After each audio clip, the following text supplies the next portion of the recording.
सबका धन्यवाद। समस्त संयुक्त किसान मोर्चे के जो लीडर यहाँ आए उनका धन्यवाद। सभी किसान मजदूर मेरी बहनें उनका धन्यवाद। पत्रकार बंधु, पुलिस प्रशासन के लोग, उन सबका धन्यवाद है। यहाँ पे ये आजाद मैदान जिसका नाम आजाद, यहाँ पे 2 बार बड़ी पंचायतें की, युद्धवीर सिंह जी ने बताया। यहाँ पे ऑन रिकॉर्ड गिरफ्तारियां दी हमने,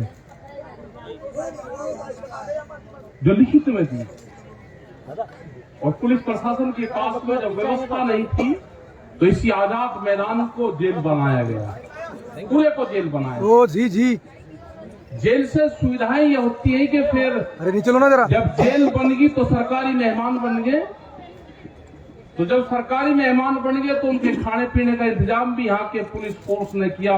पूरी रात लगी रही, पूरी गाड़ियां बॉम्बे की चारों तरफ लगी रही।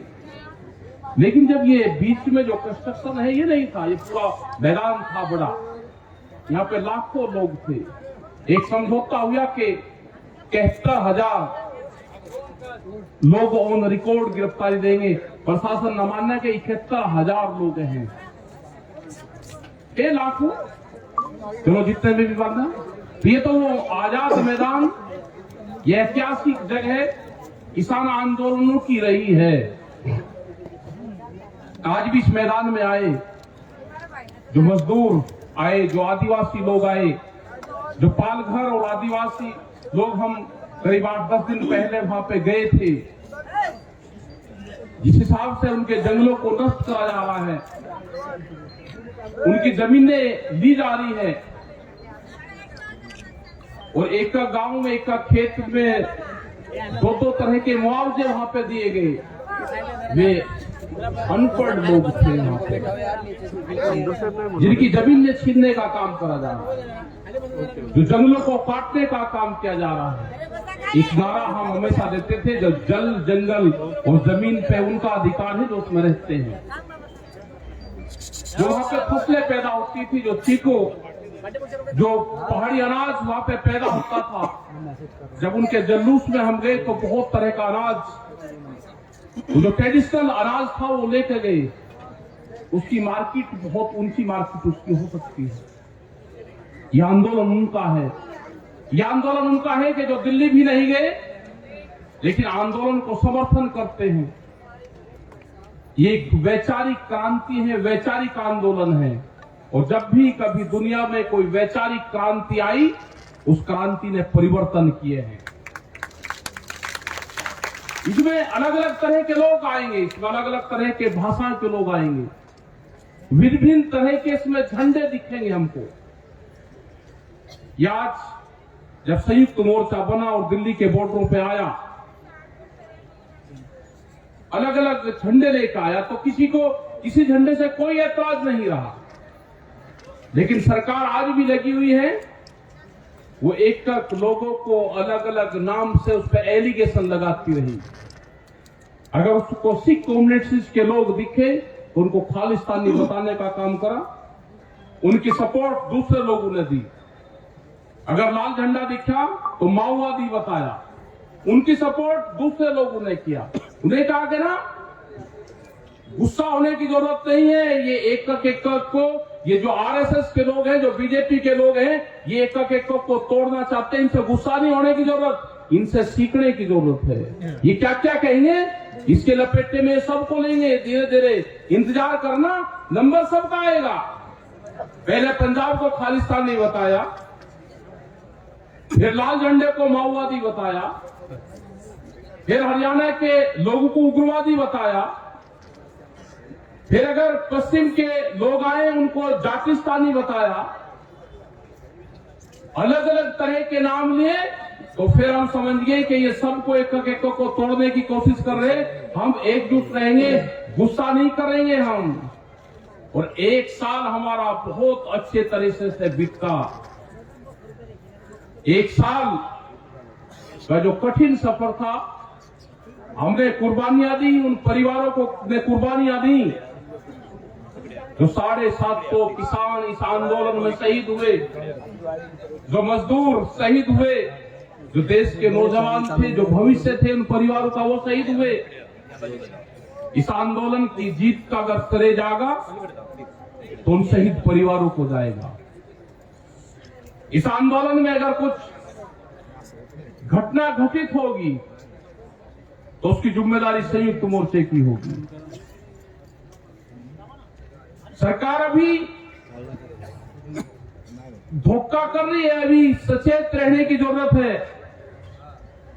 अभी सरकार ठीक लाइन पे बातचीत को नहीं आई। सरकार षड्यंत्रकारी है, वो धोखेबाज है, वो बेईमान है, वो भी किसान समाज को, मजदूर को नीचा दिखाने की कोशिश कर रही है।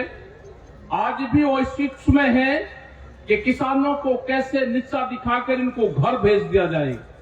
अभी उनका प्लेटफॉर्म साफ नहीं है, उनके मन साफ नहीं है, अभी वो बातचीत करने को कोई तैयार नहीं है। अभी हमारे मुद्दे हैं, ये कहते हैं कि अभी 10 दिन का एक एलिगेशन सम्मेलन चलेगा, एलिगेशन सम्मेलन, उसमें सचेत रहना हमको, सबको घबराना नहीं।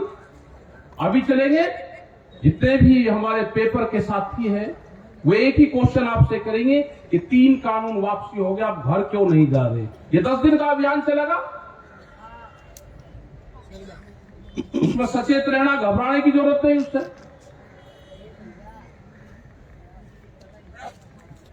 ये 3 काले कानून कोरोना के टाइम पाए।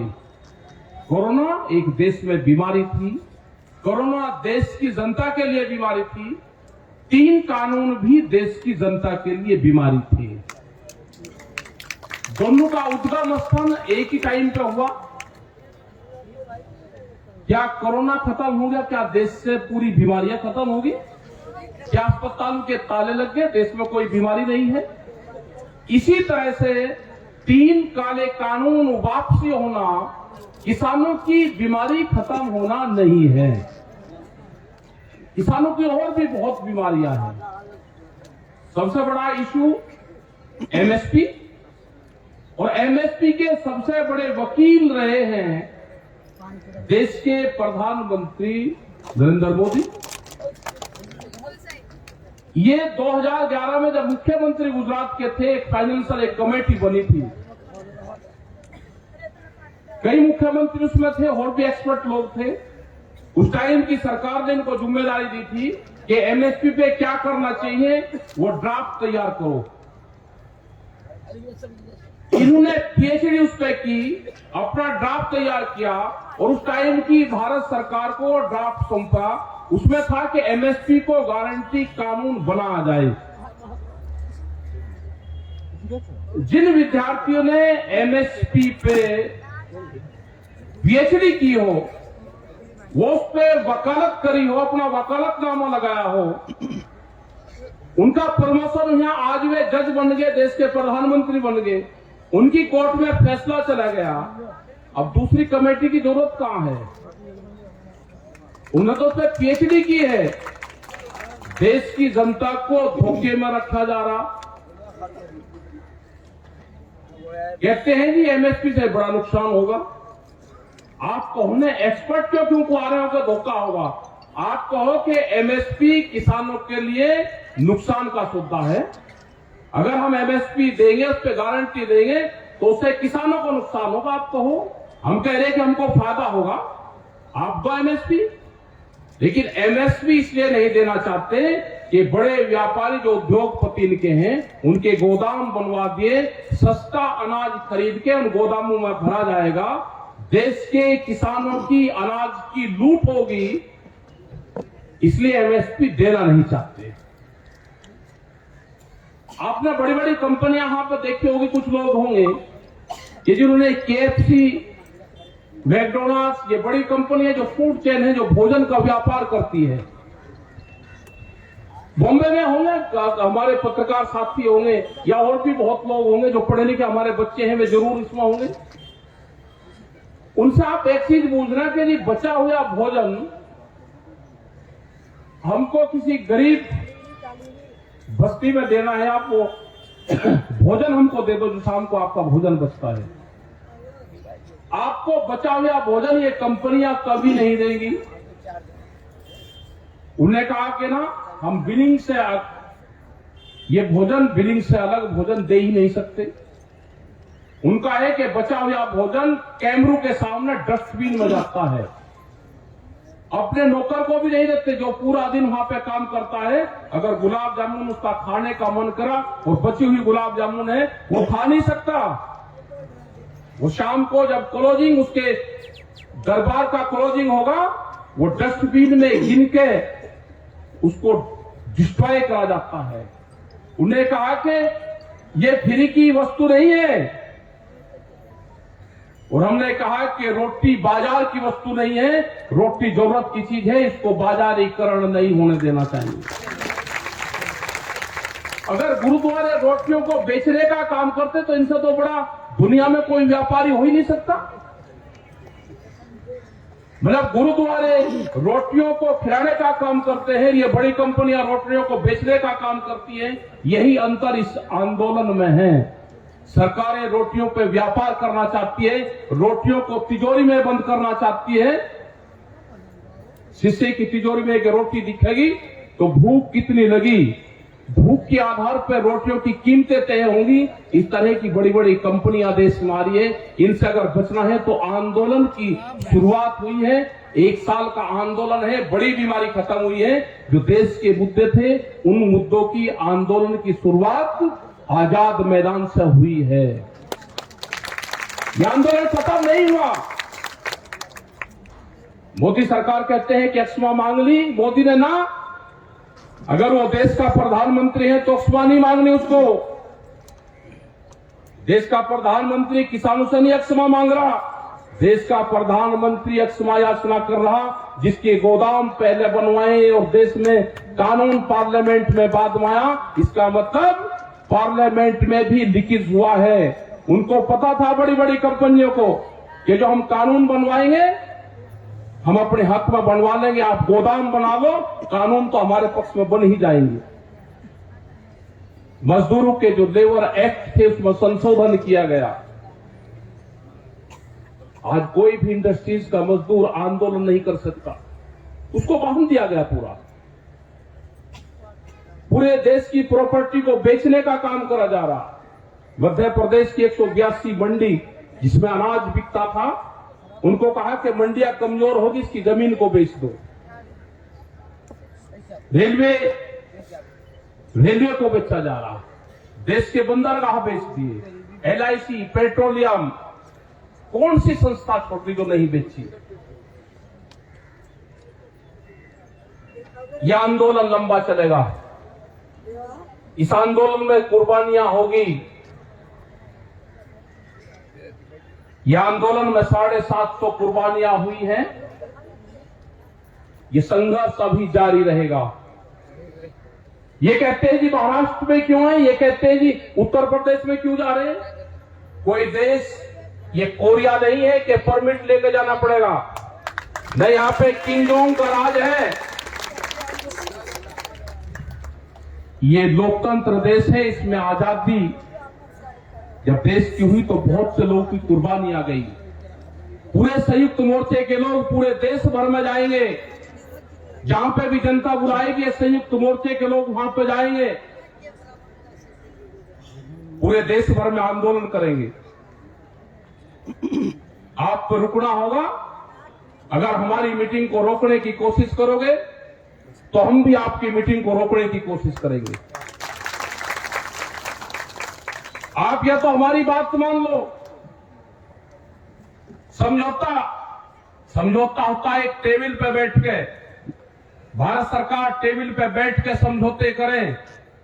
अभी भीख में दिए हुए समझौते से ये संयुक्त मोर्चा मानने वाला नहीं है कि आपको हमने दे दिया आप चले जाओ। नहीं, हम टेबल पे बैठ के आपसे बातचीत करेंगे। अब ये जाने वाले हैं सीड बिल, बीज का कानून। बड़ी बड़ी कंपनियों का उसका बीज पे अधिकार होगा। ये लाना चाहते हैं डेयरी फार्मिंग पे कानून। बाहर की कंपनियां यहां पे दूध का व्यापार करेगी। ये जानना चाहते हैं कि 10 साल पुराना ट्रैक्टर डीजल पंप कोई देश में न चले, ये कानून ये लेकर आ गए। क्या कोई बच सकता है कि 10 साल में ट्रैक्टर पंपिंग सेट ये कोई लोग बदल दे?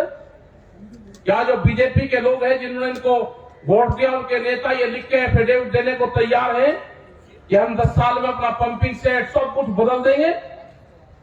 कोई बदलने को तैयार नहीं है। उन्होंने कहा कि हटना नहीं, हमारी मजबूरी है कि हम बोल नहीं सकते, लेकिन आप हटना नहीं, ये देश को बर्बाद करेगा, इसको हटा दो। आपस में तोड़फोड़ है इनमें। बहुत से लोग इस मकर जाल से इनसे निकलना चाहते हैं बाहर, लेकिन उनको बांध लिया सबको। लोग आंदोलन करते हैं तो उस पर पर्चे दर्ज। हमने कहा कि आंदोलन के दौरान के मुकदमे वापसी लेने होंगे। जो किसान शहीद हुआ उनको कंपनसेशन देना होगा। जो और समझौते भारत सरकार जो कानून लेकर आना चाहती है, इस पर बातचीत करनी होगी। किसान ऐसे नहीं जाएगा कि आप बात भी नहीं करो और किसान वैसे ही चला जाए। हम पूरे देश भर में जाएंगे। संयुक्त मोर्चा एक मजबूत विश्वास की कड़ी इस देश की लिया बना है। इन मजदूरों के लिए बना, आदिवासियों के लिए बना, जो छात्र उनके लिए बना, जो बेरोजगार लोग हैं, जो 14 करोड़ लोग बेरोजगार हुए हैं उनके लिए बना। इस पे देश की जनता को विश्वास है और पूरा संयुक्त मोर्चा देश को विश्वास दिलाता है कि जहां जहां पे भी आंदोलन होंगे और कोई भी संगठन इनको बुलाएगा तो हम उस पर जाएंगे। महाराष्ट्र में भी यहां पे आंदोलन चल रहे हैं। जो यहाँ के ड्राइवर और वे लोग हैं, उनकी 3 बार की दौड़ भारत सरकार इससे महाराष्ट्र सरकार से हुई। इनका भी समझौता करे महाराष्ट्र सरकार। ये प्राइवेटाइजेशन की तरफ जा रहा है देश, उससे महाराष्ट्र सरकार को बचना चाहिए। जो संशोधन किए हैं भूमि अधिग्रहण में, उनको वापसी देने का काम महाराष्ट्र सरकार भी करे, एक पहल करे। महाराष्ट्र सरकार उन शहीदों के लिए भी दे, जैसे तेलंगाना ने दिया, जैसे छत्तीसगढ़ के सरकारों ने दिया, ऐसे ही महाराष्ट्र सरकार भी जो शहीद किसान हुए हैं उनके लिए अपने यहां से कुछ न कुछ उन परिवारों को दे, क्योंकि वे पूरे देश के लिए शहीद हुए हैं। वे कोई एक स्टेट के लिए नहीं थे, वे भारत सरकार के खिलाफ आंदोलन में शहीद हुए। तो पूरे देश की सरकारों की जिम्मेदारी बनती है कि उनके परिवारों को पालन पोषण भरण करने के लिए कुछ न कुछ आर्थिक मदद उनको दे। ये संयुक्त मोर्चा जो हमारे लखीमपुर खीरी में शहीद लोग हुए, उनके अस्थि कलश यहाँ पे हैं। आज इनको समुद्र में जाएंगे, विसर्जन करेंगे। सभी लोग जो भी प्रोग्राम यहाँ के होंगे, जो भी यहाँ की कमेटी है उसने जिस तरह से भी तय किया है, उनके साथ में हम जाएंगे। और भी बहुत से इशू हैं, आप इकट्ठे रहो, इसी तरह से मीटिंगें करते रहो, तो यह आंदोलन पूरे देश भर में चलता रहेगा। ये नहीं कि सब लोग दिल्ली जाएंगे तो आंदोलन होगा। आप अपने शहर में रहोगे तो भी आंदोलन जारी रहेगा। ये वैचारिक क्रांति है, ये वैचारिक क्रांति है, ये देश में जारी रहेगी। बड़ा सहयोग सब लोगों का रहा, गुरुद्वारों का बड़ा सहयोग रहा है इस आंदोलन में।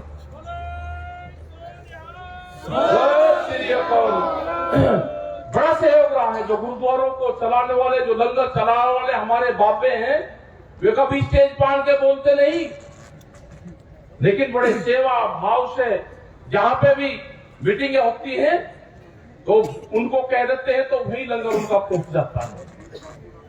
पूरा दिल्ली में जो आंदोलन चल रहा, बड़ा योगदान उनका है, तो हम उनका भी धन्यवाद देना चाहेंगे। हम धन्यवाद समस्त लोगों का धन्यवाद जो यहाँ पर आए, जो पत्रकार बंधु है। हमको पता है कि आपकी बहुत सी मजबूरी प्रेस वालों की है, कैमरा और कलम पे बंदूक का पहरा है, उसके बाद में भी आप दिखाते हो तो आपका धन्यवाद है। आजादी चाहिए आपको भी, देश में प्रेस को भी आजादी चाहिए, और देश में सबको आजादी की लड़ाई है। दूसरी जो इंटरनल आजादी है, ये उसकी लड़ाई है। इस लड़ाई में सभी लोग भागीदारी रहे, सभी की जिम्मेदारी है। यहाँ पे पुलिस फोर्स के लोग भी होंगे, इनकी भी सैलरी 20-20, 25 और 30-30 हजार रुपए में नौकरी करवाते हो 24-24 घंटे। इनको भी टीचर के बराबर आप सैलरी 60 और 70 हजार रुपए क्यों नहीं देते? इनका भी आप मकान देखोगे तो 500 स्क्वायर फीट में इनका मकान है। किसी भी पुलिस वाले से आपकी यारी दोस्ती हो, आपके सरकारी क्वार्टर में आपको ले जाएगा नहीं, क्योंकि उसका एक कमरे का क्वार्टर, उसके माँ बाप भी उसमें नहीं रह सकते। आप इनसे ड्यूटी 24-24 घंटे लोगे, आप इनकी पेंशन बंद करोगे, ये आंदोलन नहीं कर सकते, तो इनकी आवाज ये किसान मोर्चा उठाएगा। इनकी पेंशन बहाली करो। 2004 के बाद में पेंशन बंद कर दी कर्मचारियों की, क्यों? ये कहां जाएंगे? सैलरी कम, पेंशन बंद, ड्यूटी ज्यादा, बोलना बंद, ऐसा कैसा होगा? ये सब किसान परिवारों से है।